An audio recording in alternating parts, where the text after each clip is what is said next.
Hey everyone. Before we dive in, a quick shout out to today's sponsor, Remitly. If you're sending money to Ghana, Remitly is fast, secure, and super affordable. And guess what? You can save $10 to $15 on your first transfer just by using our special link. It's right below in the description, so check it out.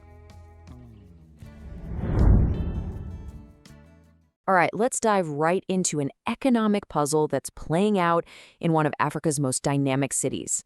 Just imagine this. You earn your entire salary in one currency, but when it's time to pay for the big things, your rent, your kids' school fees, pretty much anything that builds a future, you have to pay in a completely different one. Well, that's not a thought experiment. That's the daily reality for millions in Accra, Ghana. And it's carving a massive economic divide right through the city.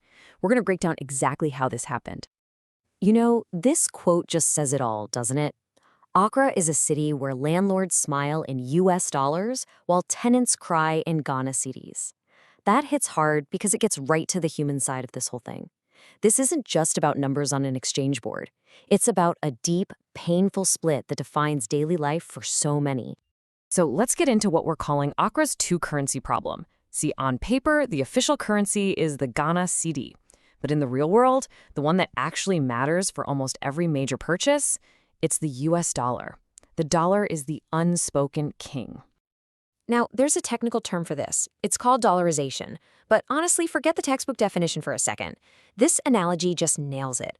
The local currency, the cedi, is treated like that one uncle who always borrows and never pays back. I mean, what a perfect way to describe a total, complete crisis of confidence. You just can't trust it.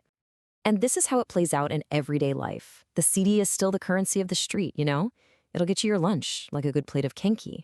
But when it comes to the big stuff, anything that represents a real investment, buying a house, paying for a good education, closing a business deal, the dollar is the only language that's spoken. So the big question is, how did it get this bad? I mean, this didn't just happen overnight. The cedi's fall from grace is a story that's been unfolding for decades, under some really intense economic pressure. If you look back to the 1960s, right after independence, the cedi was a huge symbol of national pride. But then came the 1980s, and with it, crippling inflation that just started eating away at people's money. And that's really the key moment. When your salary and your life savings are worth less every single day, you naturally start looking for a safe place to put your money. Then, in the 90s, forex bureaus were legalized. This basically threw the cedi and the dollar into a public boxing ring, and, well, the cedi just kept getting knocked down. By the time we hit the 2000s, the game had changed completely. For landlords, for big businesses, the dollar wasn't just another option anymore. It was the only stable choice. And an economic earthquake like this, it's going to have some massive social aftershocks. It hasn't just changed how people shop. It has literally split Accra into two different cities, creating two totally separate classes. You've got the winners, and you've got the losers in this new dollar-driven world. And that divide is just incredibly stark.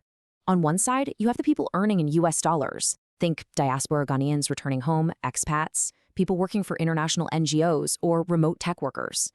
For them, every time the cedi drops, their money actually goes further. Accra gets cheaper for them.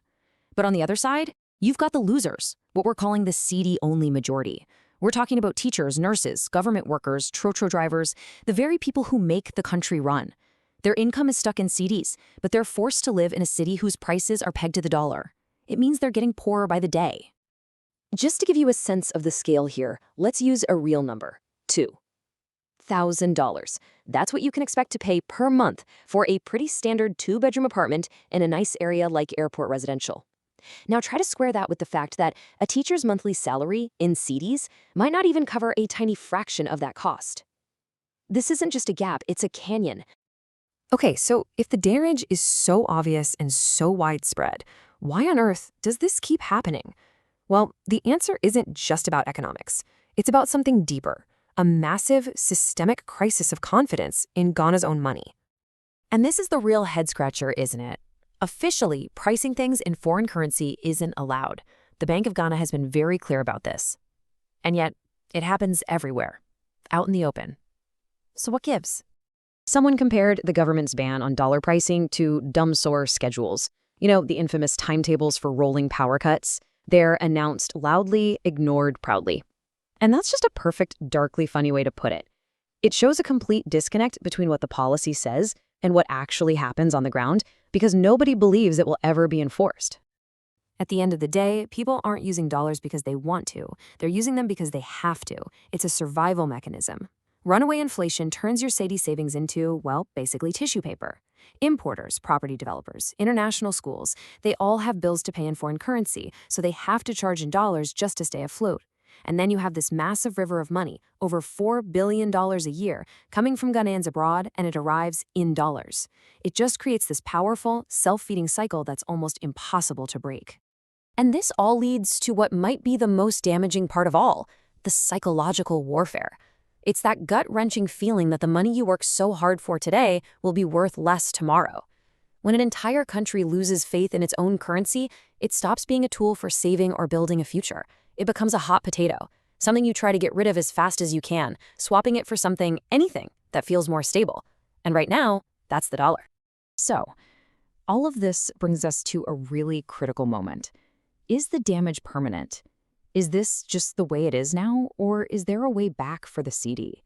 What does the future actually hold for Accra's economy and for its people?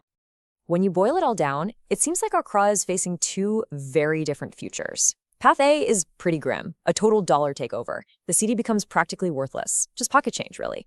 The gap between the haves and have-nots grows even wider. Path B is the Cedi's redemption. It's the hard road, for sure. It means finally getting inflation under control, actually enforcing the rules, and, most importantly, rebuilding that broken trust so people can feel proud of their own money again. Because, the stakes here are so much higher than just economics. A country's currency is a powerful symbol. It's about sovereignty. It's about collective dignity. And when you lose control of that, you're losing a fundamental piece of your national identity. So, we want to leave you with this final, really powerful question to think about. It gets to the very heart of the issue. When a city is rented out to a foreign currency, who truly gets to call it home? It really forces you to consider what happens when the economic fabric of a place is priced in a currency that most of its own people don't earn. Who belongs? Who gets to build a future? And who is being pushed out of their own home? Thanks for watching. If you found this helpful, make sure to like, subscribe, and share. And don't forget, Remitly is offering $10 to $15 off your first transfer when you use our affiliate link. It's a simple way to support the channel and make your money go further.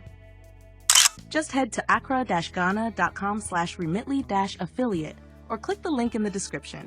See you in the next one.